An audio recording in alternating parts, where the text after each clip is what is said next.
الرجيم بسم الله الرحمن الرحيم ومنهم الذين يؤذون النبي ويقولون هو أذن ومنهم الذين يؤذون النبي ويقولون هو أذن قل أذن خير لكم يؤمن بالله ويؤمن للمؤمنين ورحمة للذين آمنوا منكم والذين يؤذون رسول الله لهم عذاب عليم صدق اللہ العلی العظیم۔ رفقائے محترم، آج کی آیت میں اللہ تبارک و تعالی نے منافقین کی ایک اور بہت بڑی نشانی کا تذکرہ فرمایا ہے، اور وہ یہ ہے کہ یہ منافق جو ہیں یہ اللہ کے رسول کو اذیت پہنچانے کا کوئی موقع ہاتھ سے نہیں جانے دیتے، تکلیف پہنچانے کا کوئی موقع ہاتھ سے نہیں جانے دیتے۔ آپ پچھلے سبقوں میں سنتے چلے آ رہے ہیں کہ ان میں سے ایسے ہیں کہ جنگ کا موقع آتا ہے، عذر نہیں ہوتا، لیکن یہ بہانے تلاش کرتے ہیں، اللہ کے رسول کو تکلیف پہنچتی۔ ان میں سے ایسے ہیں کہ کچھ جاسوسیاں کرتے ہیں، اور جب اللہ کے رسول کو پتہ چلتا ہے کہ کلمہ پڑھنے والوں میں سے کچھ ہمارے اپنے جاسوس ہیں، تو اللہ کے رسول کو تکلیف پہنچتی۔ ان میں سے ایسے ہیں جو مال کو خرچ کرتے ہیں تو بے دلی کے ساتھ خرچ کرتے ہیں، فارمیلٹی کے طور پر خرچ کرتے ہیں۔ جب اللہ کے رسول کو اس کا پتہ چلتا ہے تو اللہ کے رسول کو اس کی بھی تکلیف پہنچتی۔ ان میں سے ایسے ہیں جو نماز نہیں پڑھتے ہیں تو سستی کے ساتھ پڑھتے ہیں، یہ بھی اللہ کے رسول کے لیے باعث تکلیف ہے۔ اور ان میں سے ایسے ہیں جو اللہ کے رسول صلی اللہ علیہ وآلہ وسلم پر الزام رکھتے ہیں کہ وہ انصاف نہیں کرتے، مال کی تقسیم میں وہ عدل سے کام نہیں لیتے، اور اللہ پاک نے فرما دیا ہے کہ مال کے تقسیم مصارف جو ہیں وہ ہم نے بیان کر دیے ہیں، وہ تو یہ ہیں۔ تو اللہ کے رسول کو اذیت اور تکلیف دینے کا کوئی موقع ایسا نہیں آتا جب یہ چوک جاتے ہوں، اور جہاں اللہ پاک نے فرمایا ہے کہ کہہ دیجئے وَمِنْهُمُ الَّذِينَ، ان میں سے کچھ ایسے بھی ہیں الَّذِينَ جو یؤذون اذیت دیتے ہیں، تکلیف دیتے ہیں النبی، نبی کریم صلی اللہ علیہ وسلم، اذیت دیتے ہیں اور تکلیف دیتے ہیں۔ وَيَقُولُونَ هُوَ أُذُنٌ، اور کہتے کیا ہیں کہ یہ تو کانوں کا کچا ہے، جو بات اس تک پہنچائی جائے ہر آدمی کی بات کو سن لیتا ہے اور پھر اس کے اوپر اعتبار کر لیتا ہے۔ یہ کیوں کہتے تھے؟ یہ اس وقت بھڑک اٹھتے تھے جب ان کی منفی سرگرمیاں ہوتی تھیں، سچے اہل ایمان جا کر اللہ کے رسول کو بتاتے تھے کہ فلاں منافق یہ بات کر رہا تھا، فلاں منافق یہ بات کہہ رہا تھا، تو اللہ کے رسول صلی اللہ علیہ وسلم ان کی بات کی خبر پا کر آپ کو معلوم ہو جاتا تھا کہ ان کی سرگرمیاں کیا ہیں۔ تو یہ ان کو بڑی تکلیف ہوتی تھی کہ یہ فقیر اور غریب قسم کے لوگ ہیں، اور ہم بڑے شرفاء ہیں، عزت دار ہیں، سردار ہیں، ہمارے بارے میں عام آدمی جا کر ان کو کوئی بات کہتا ہے اور یہ ان کی بات کو مان لیتے ہیں اور آپ کی بات کو سن لیتے ہیں۔ تو یہ کہتے تھے کہ یہ کانوں کے کچے ہیں، اذن، یہ سراپا کان ہے، جو شخص ان سے کوئی بات کہے ہر آدمی کی بات کو سن لیتے ہیں، اور جو کچھ ان سے کوئی کہنا چاہے اس کو بھی کر لیتے ہیں۔ یہ حضور کریم صلی اللہ علیہ وآلہ وسلم کی شخصیت کا حسن تھا، جو ان کی نگاہ میں رسول کریم صلی اللہ علیہ وسلم کا عیب تھا۔ آپ ہر کسی کی بات کو سن لیتے تھے، اس طرح کا کوئی وہ پردہ نہیں تھا مذہبی تقدس کا، جس طرح لوگ چولہا آج چھوڑ لیتے ہیں۔ ایک مذہبی رہنما ایک ایسی جگہ پہ بیٹھتا ہے کہ مریدین کو اس کے پاس جانے کی اجازت بھی نہیں ہوتی، اس کے لیے کھانا علیحدہ ہوتا ہے، بیٹھنے کی جگہ علیحدہ ہوتی ہے، اس کا پروٹوکول ہے، ایک پروٹوکول ہے۔ اللہ کے رسول صلی اللہ علیہ وسلم نے ایسی مذہبیت سے آشنا نہیں فرمایا ہے۔ اب بیٹھے ہوتے تھے دوستوں کے درمیان، پہچاننا مشکل ہوتا تھا کہ محمد رسول اللہ کون ہے، اور ہر کسی کی بات کو سن لیتے تھے۔ کسی مدینے کی گلی میں کوئی ایک بیوہ عورت، کوئی بوڑھی عورت بھی اللہ کے رسول صلی اللہ علیہ وسلم سے کوئی بات کہنا چاہتی تھی تو اللہ کے رسول صلی اللہ علیہ وسلم نے اس کی بات کو بھی سنا۔ یہ تو اخلاق کا حسن ہے، یہ سیرت کی خوبی ہے۔ لیکن وہ کہتے تھے اذن، یہ تو کانوں کا کچا ہے، سراپا کان ہے، جو بات اسے کہے کوئی کہے، یہ ہر آدمی کی بات کو سن لیتے ہیں۔ تو کہنے لگے وہ ہوا اذن، وہ جو ہے وہ تو سراپا کان ہیں، کانوں کے کچے ہیں۔ اللہ پاک نے فرمایا کل، کہہ دیجئے ان کو، سمجھا دیجئے ان کو، یہ بات ان کو بتا دیجئے کہ اذن خیر لکم، اس کا کانوں کا یہ کچا ہونا جس کو تم عیب کہتے ہو، یہ تمہارے لیے بہتر ہے، یہ تمہارے لیے خیر ہے۔ کیوں خیر ہے؟ اس لیے ایک تو تمہاری منفی سرگرمیوں کی ان کو خبر ہو رہی ہے، جو کچھ تم کرتے ہو اللہ اہل ایمان اگر پہلے دن آپ کہتے نہیں یہ بات نہ کہو، یہ بات، تو راستہ بند ہو جاتا، ایک تمہاری ان سرگرمیوں کی۔ اور دوسرا خیر یہ ہے کہ تمہارے بارے میں وہ باتیں تو سن لیتے ہیں، لیکن تو وہ تو سراپا رحمت ہیں، کبھی انہوں نے ایکشن تو نہیں لیا۔ اللہ کے رسول نے، یہ تو تمہارے لیے خیر ہی خیر ہے اللہ کے رسول کا وجود۔ اگر کوئی دوسرا سردار اور دوسرا رہنما اور لیڈر ہوتا اور تمہاری ان حرکتوں کو سنتا تو تم اس طرح مدینے کے اندر رہتے، لیکن اس نے تو تمہارے کسی جو باتیں بھی تم کہتے ہو، جو کام بھی تم کرتے ہو، وہ تو برداشت کرتا چلا جا رہا ہے۔ ہوا خیر لکم، اللہ کے رسول سے بڑی خیر کوئی نہیں، ہر کسی کے لیے خیر تھے، ہر کسی کے لیے رحمت تھے۔ ہوا خیر لکم، بڑا فکرہ کہا ہے اللہ تعالیٰ نے کہ وہ تو تمہارے لیے خیر ہیں، وہ تو سراسر بھلائی ہے۔ اب وہ باتیں جن سے اللہ کے رسول کو تکلیف پہنچے گریز کرنا چاہیے، لیکن کچھ ایسی باتیں جو پتہ نہ تھا، دین پہلے پہلے متعارف ہو رہا تھا، لوگ نئے نئے مسلمان ہو رہے تھے، ان سے بھی کبھی کوئی ایسی باتیں ہو جاتی تھیں جس کی وجہ سے اللہ کے رسول کو تکلیف پہنچتی تھی، تو ایسی باتوں کے بارے میں اس آیت کا ان کے اوپر اس نہیں لگے گا، ایسی باتوں کے بارے میں نہیں لگے گا، پتہ نہیں تھا انہوں نے کر ڈالا، بعد میں آپ کو پتہ چلا، آپ نے روک دیا، ناراض بھی ہوئے، لیکن قرآن مجید کی اس آیت کا ان کے اوپر انطباق نہیں ہوگا۔ ایک جہاد کے سفر پر گئے، لشکر کے ساتھ دو نوجوان تھے، دونوں کو غسل کی حاجت ہو گئی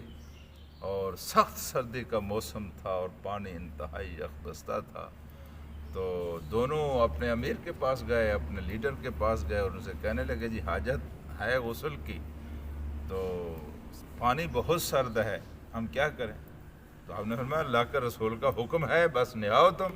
غسل جنابت تم پر فرض ہے۔ تو ان میں سے ایک نوجوان نے تو اپنے امیر کی بات کو تسلیم کر لیا اور اس نے ٹھنڈے پانی سے غسل کر لیا، اور دوسرے نے کہا کہ میں تو نہیں نہاتا۔ پھر اس نے کیا کہا، اس نے کپڑے اتارے اور وہ ایک ریت کے ٹیلے کے اوپر لوٹ پوٹ کیا اور اس نے کہا میرا غسل ہو گیا۔ جس نے غسل کیا تھا سرد پانی کے ساتھ، وہ دوپہر کو اس کو بیچارے کو بخار ہوا اور شام تک اس کی انتقال ہو گئی۔ جب یہ لشکر واپس اللہ کے رسول صلی اللہ علیہ وسلم کی خدمت میں پہنچا اور ان کو ان کی خبر دی گئی، تو اللہ کے رسول صلی اللہ علیہ وسلم نے فرمایا بلاؤ امیر کو، جو لشکر کا سپہ سالار تھا اس کو بلاؤ، اور آپ نے تحقیق فرمائی اور اس سے پوچھا، اس نے کہا جی ہوا تو اس طرح ہے، مجھے تو یہی معلوم تھا، میں نے جو معلوم تھا فتویٰ دے دیا۔ تو آپ نے فرمایا جو بندہ مر گیا ہے قتل تھا، تو نے اس کو قتل کیا ہے، اور دوسرے کو کہا کہ تجھے کپڑے اتار کر لوٹ پوٹ کی ضرورت تو نہیں تھی، قضا و قضا اس طرح تو کر لیتا، یعنی آپ نے تجمع اس کو بتایا، اس طرح کر لیتا کافی تھا۔ تو اب یہاں دیکھیے کہ یہاں جو امیر صاحب نے حکم دیا ہے اس نے اپنے نالج کے مطابق دیا ہے، اس کا علم اتنا کام کرتا تھا۔ ان باتوں کو وجہ بنا کر صحابہ کرام سے اس طرح کے کچھ کام ہوئے جن سے اللہ کے رسول کو کبھی کبھی تکلیف پہنچی۔ اہل تشیع یہاں بہت اعتراض کرتے ہیں، اللہ کے رسول صلی اللہ علیہ وسلم کے صحابہ پر اعتراض کرتے ہیں، اس طرح کے چھوٹے موٹے کام۔ حالانکہ اس طرح کے کام کے اگر اعتراض کرنے پہ آئیں تو اس طرح کے کام تو خود حضرت علی سے بھی ہوئے ہیں، جن کو وہ اپنا پیشوا اور امام مانتے ہیں۔ یعنی اللہ کے رسول صلی اللہ علیہ وآلہ وسلم کے داماد ہیں حضرت علی،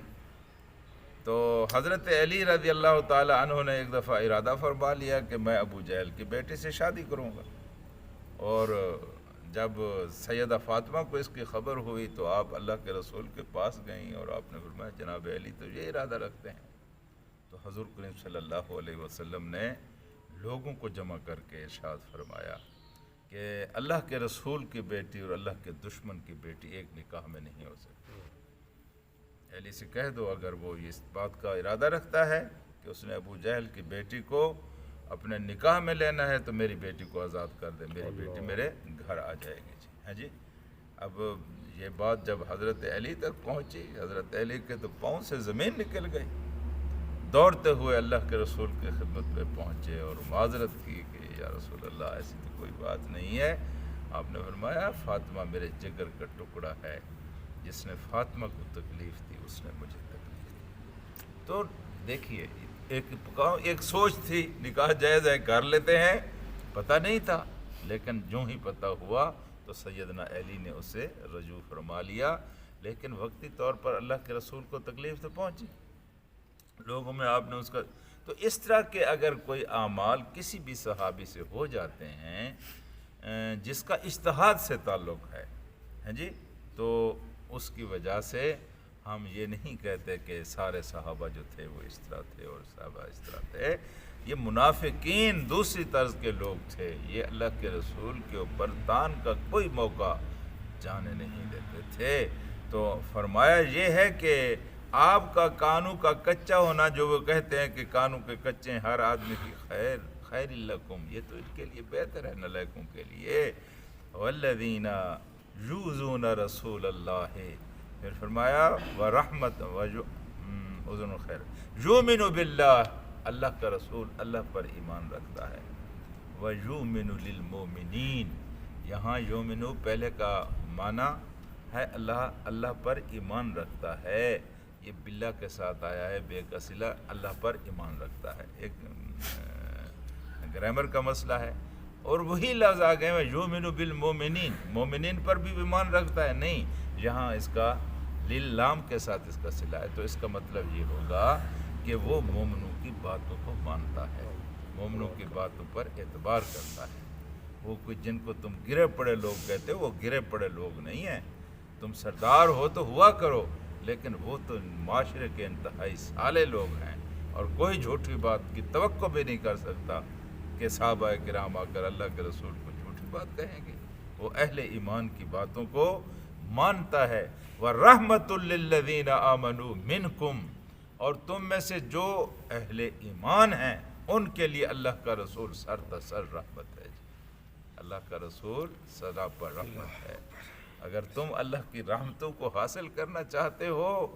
تو اللہ کے رسول کے اوپر ایمان لے آؤ، ایمان لے آؤ گے تو خدا کا رسول رحمت کا مطلب یہ ہے کہ اس دنیا میں بھی رحمت ہے اور اس دنیا میں بھی تمہارے لیے وہ رحمت بن کر شفیع بن کر کھڑے ہوں گے۔ اور پھر اصولی بات ارشاد فرما دی